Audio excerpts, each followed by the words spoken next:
बेटियां मायके में कब बैठती हैं? रितु 15 दिनों के लिए मायके रहने आई। सुबह की खटपट से उसकी नींद खुली। मम्मी बाहर चबूतरे की झाड़ू लगा रही थी। पेड़ों के सूखे पत्ते झड़ने से वहां कचरा फैल गया था। अभी पापा भी नहीं उठे थे। वो झट से उठी और रसोई में जाकर चाय बना लाई। मम्मी पापा आए, चाय तैयार है, उसने आवाज दी। रितु की मम्मी खुश हो गई। आज तो मजा आ गया, इतने दिनों के बाद तेरे हाथ की चाय पी है। रोज तो मैं खुद ही बनाकर पीती हूँ, अब बेटी आ गई है तो थोड़ी दिन आराम तो मिलेगा। रितु, नाश्ते में तेरे हाथ के पोहे बना देना। बड़े महीने हो गए हैं, तेरे मम्मी के हाथों के पोहे में वो स्वाद नहीं है जो तेरे हाथों में है, रितु के पापा ने कहा। जी पापा, आप नहाकर आइए, तब तक पोहे तैयार हो जाएंगे। रितु खुशी खुशी पोहे की तैयारी में जुट गई। साथ में तीनों ने नाश्ता किया। मम्मी, आपने रसोई का क्या हाल बना रखा है? डिब्बे कुछ भरे हुए हैं, कुछ खाली, ढंग से जमे हुए भी नहीं हैं। रितु, अब मुझसे ज्यादा सार संभाल नहीं होती है, तो वक्त का खाना बना लूं, वो ही बहुत है, रितु की मम्मी ने हाँफते हुए कहा।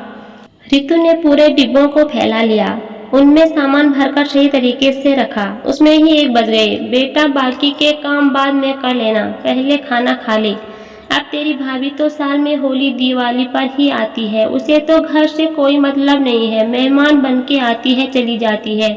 मुझसे अब इतना काम नहीं होता। अगली सुबह रितु ने ऊपर बने स्टोर रूम को संभाला।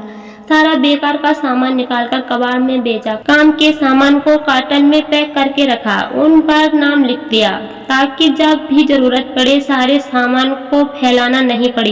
दूसरे दिन उसने घर की सीढ़ियों के सारे जाले हटाने, बाहर बरामदे और चौक की सफाई करी। दोनों बड़े बक्सों का सामान संभाला। ज्यादा बिस्तर निकले हुए थे, उन्हें अंदर जमाया। अलमारी में जगह करी क्योंकि दिवाली बाद सर्दी आने वाली है। मम्मी पापा के गर्म कपड़े अलमारी में जमा दिए।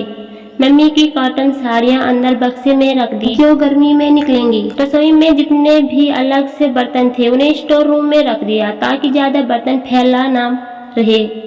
हर दिन रितु कुछ न कुछ काम लेकर करने लग जाती है। कभी मम्मी पापा को उनकी पसंद की डिश बनाकर खिलाती तो उससे अच्छा लगता था। मम्मी पापा दोनों की अलमारी जमा दी।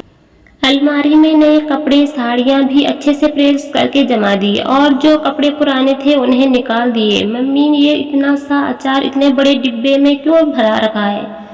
रितु ने उसे छोटे डिब्बे में खाली कर दिया। मम्मी के साथ बाजार जाकर जरूरी चीजें खरीद ली। मम्मी के ब्लाउज के हुक तुरपाई कर दी जो उधेड़ गई थी। रितु ने 15 दिन रहकर घर को चमका दिया। एक दिन अचार के लिए केरिया लाकर अचार बनाने में मदद कर ली, जिसमें से कुछ अचार भाई के लिए जाना है तो कुछ अचार मम्मी के लिए और कुछ उसे ले जाना है। रितु का भाई भी उसी शहर में रहता है पर वो छुट्टियों में बाहर घूमने गए थे, इस कारण नहीं आ सके। वैसे भी रितु जब भी मायके आती है भाई भाभी साथ में रहने को नहीं आते हैं। रितु भी यही सोचती कि भाई भाभी न आए तो ज्यादा आजादी से मायके में रह सकती हूँ, मम्मी पापा की सेवा कर सकती है। रात को सब बैठे थे तो रितु की मम्मी बोली, अपने घर भी काम करती आती है, यहाँ भी लगी रहती है, थक जाती होगी। नहीं मम्मी, यहाँ बिल्कुल थकान नहीं आती है।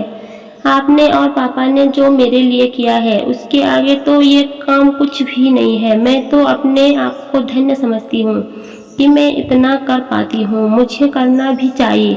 अब इस उम्र में तो मेरे मम्मी पापा को थोड़ा सा आराम करवा दो। सास ससुर की सेवा तो जिंदगी भर करनी है, ससुराल में भी काम करना है, पर अपने मम्मी पापा के प्रति भी बेटी का कोई फर्ज बनता है। सच है रितु के पापा, बेटियां मायके आकर कब बैठती हैं, यहाँ भी किसी न किसी काम में लगी ही रहती हैं।